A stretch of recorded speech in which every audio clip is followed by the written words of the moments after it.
Hey everyone, my name is Joanne, and I am the founder and executive director of Level the Field.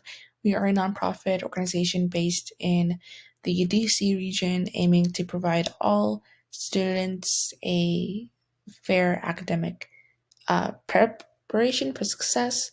Today's presentation workshop is going to be about a guide to success for you and your personal levels at your competition/hackathon. So specifically, we're going to be looking at some psychologically, scientifically backed up tips and actionable steps that you can take to have an optimal performance and truly make the best out of this once in a lifetime experience that you get to have with myNetworkHers. So again, in this presentation, we'll be learning about psychological tips for success at your hackathon. And we're going to be breaking this up into 3 different rules. So these are 3 different prongs or things to keep in mind. Let's begin with rule number 1, which is the Yerkes-Dodson law. So this is a very, very famous standard law in the field of social and developmental psychology. So specifically what this law states is that we as human beings function at our best when we have a moderate level of arousal. And by arousal, the definition of that in the scientific context is feeling uh, aroused. I know that's a very bad definition, but I guess another way to say it would be feeling tensed or excited. Or if you take it the other approach, it could be worried or nervous or frightening about something that's going to happen. So, in other words, too much or too little arousal can definitely hinder you from performing your best. For instance, if you've spoken at a public speaking event or had a game or um, had some type of big performance, right before you might have felt really nervous and you might have felt like, oh, because of my nerves, I'm not going to be doing my best. So it's the same concept. It's the fact that you have too much arousal that may translate into nerves or shakes or just distractions away from your ability to perform your best. On the other hand, if you're too relaxed, if you're too calm, and you feel like you don't have that oomph in your body physically, that can also hinder your optimal performance by kind of not letting you feel that flight or fight situation and thus not really taking the project or undertaking as serious as you would have with more arousal. So, in other words, to apply this, it means that you want to make sure you have this moderate level of arousal. So, right before the hackathon, if you're feeling really tense or anxious or stressed, maybe you really, really want to win this, so you're putting a lot of pressure onto yourself. You need to learn to take a breather. Even 5 deep breaths can really calm that arousal, and that, of course, in turn allows you to perform better, as opposed to if you were too super tense and weren't able to really think before. And if you're feeling too relaxed, maybe possibly sleepy or just tired right before your hackathon, get up and do 5 jumping jacks. That will greatly increase your heart rate and your uh, blood pressure, allowing you to feel that arousal, having that increase. So this is a depiction of what the Yerkes-Dodson law looks like. So as you can see, there is the optimal arousal at the peak. So that highlights that when you have a moderate level of arousal in the middle, then that's when your performance is the top. All right, now moving on to rule number 2 for success at your hackathon is to get in the flow. So, the definition of flow, according to psychologist Mihaly C, is the state that leads to optimal creativity and productivity. So, Mihaly C actually created a book all about this topic. You should definitely search it up. It's just called Flow. Basically, he states through a lot of scientific evidence that it is in this state that a lot of successful people show their success through the results. So specifically, there are three different sectors to keep in mind to be able to achieve this state of flow. Number one is to make sure that you don't have any physical distractions or mental distractions. So specifically, make sure that you don't have your phone next to you or, buzzing, because that definitely can taking that mind off while you're trying to get in the zone. Make sure that you try to get in a quiet location. If it's when you're doing it in person, maybe um, doing it in an environment where you know that you won't get distracted might be the best approach. And also try to just get rid of all of the distracting thoughts that you might have in your brain that don't relate to the hackathon. Just kind of mentally shooing them away is going to help you make sure that you have this clean slate to get in that zone. Also, make sure you imagine. Imagery is so crucial, and Mahali proved that imagery does lead to success. So, imagine what it would feel like to get the correct result and what it would look like and what someone who succeeds would look like and act like. Number three, have a growth mindset. Throughout your time at the hackathon, if you're getting stuck or just you don't feel like you don't know the answer, don't take the entire thing too seriously, but use these mistakes that you might have or these setbacks that you might have to grow simultaneously at the moment. The key is to not take anything too seriously, because if you want to make it something enjoyable, something in where you can actually get in the zone. You don't want to put too much pressure on yourself. You want to gamify it. You want to just kind of have the mentality of, I'm going to try my best, but if it doesn't work out, then that's okay. I'm going to learn from it, because that is the joy of pursuing this hackathon. So the state of flow is really going to allow you to just continuously enjoy the entire process of the hackathon, even during the hardest moments.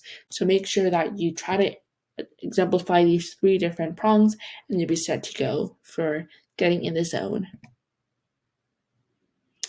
All right, the third and final rule that I have for you is what I think is the most important thing to keep in mind. So this rule is called the over-justification effect. If you take AP psychology or some intro to psychology course, you might have heard of this.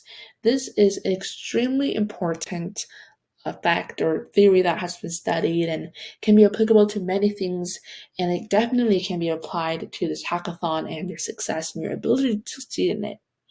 Firstly, let's kind of discover what the overjustification effect is.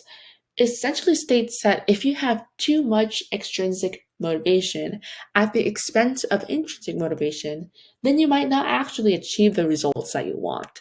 So that sounds very contradictory and just ironic, right? If you really want something and you think about, the extrinsic results or rewards to get it, then why can you not get it?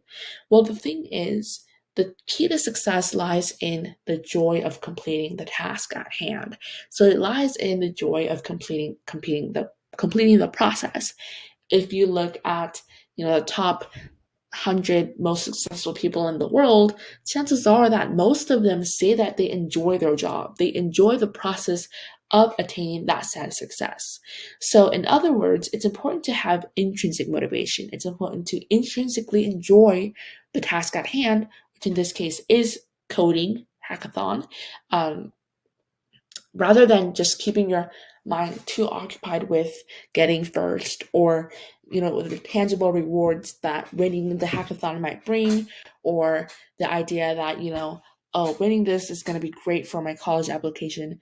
These are all okay things to have in the back of your brain, but if you think about them too much at the expense of actually trying to enjoy the process, that might hinder your ability to focus because of this pressure added onto you. So, in other words, I would simply just put all of these extrinsic uh, self ambitions to the side. And while you're in the midst of doing the hackathon and before you even begin, just try to realize why you're here. You came here because to some extent you enjoy coding and the process of the hackathon, right? I mean, for me personally, I am a senior. I took computer science in my sophomore year of high school, and I knew that I did not like it. I knew it was just not for me. So I wouldn't specific necessarily enjoy but you probably do. So try to just realize why you're here and the fact that you have a brain built to be able to succeed in coding and computer science. And that is such an amazing thing, especially in this day and age. So try to just find joy in that and the joy of problem solving, of critical thinking, of putting in pieces together in your brain and allowing yourself to really just embrace the whole aspect from beginning to end of creating a solution to such a tangible and realistic and difficult problem. So having that type of uh, purpose, a bigger purpose beyond, college applications or uh, first place or bragging rights, is really going to allow you to have that force to keep going. Now, these three rules that I mentioned, the Yorke-Staunton rule, the state of flow, and the overjustification effect, it has a lot of connections with each other. For instance, having intrinsic motivation and keeping in mind the overjustification effect is going to directly allow you to have a greater state of flow, right? And having a greater state of flow allows you to have this moderate level of arousal, which will allow you to have optimal performance. So realize that having one thing probably means that you'll be able to naturally acquire the other thing. So don't stress too much about having these rules, but these are just some insights that we think would be beneficial for you to know before you actually attend the hackathon if you want to make the most out of this experience. So obviously, most importantly, just have fun. You will rock it. The very fact that you are there attending the hackathon itself is incredibly impressive, especially as a high schooler, a gender marginalized student. So just have fun with it and meet new friends. There's going to be so many people who you might not know. So try to talk to people and grow together the love of computer science and look through the different nonprofit organizations and just make the most out of this very unique opportunity. I keep on saying that, but it genuinely is true. I don't think I've ever come across a youth-led hackathon where you get to actually hands-on experience this type of competition. So it will be a great experience. Just yeah, have fun. So finally, these are some socials for Level the Field. So I am repping Level the Field. If you have any questions or want to learn more about the psychological aspect of what I just covered, feel free to just shoot an email at levelthefieldorg@gmail.com. If you are just curious about more about what we do, I have these socials up for you to, obviously look up if you want to. Again, we're a nonprofit organization that aims to really allow each individual student, regardless of their socioeconomic background, to thrive and unleash their academic potential. And we do this through implementing different types of services, unconventional services, and programs that target these specific groups. So if you are interested in actually getting involved in helping our organization, maybe as a volunteer, or maybe even applying as a board member, all of the information can be found through our website and our Instagram, so definitely check us out. And that is the end of my presentation. We really hope you enjoy, and make sure to try to implement these things, and then you will have a good run at your hackathon. Good luck!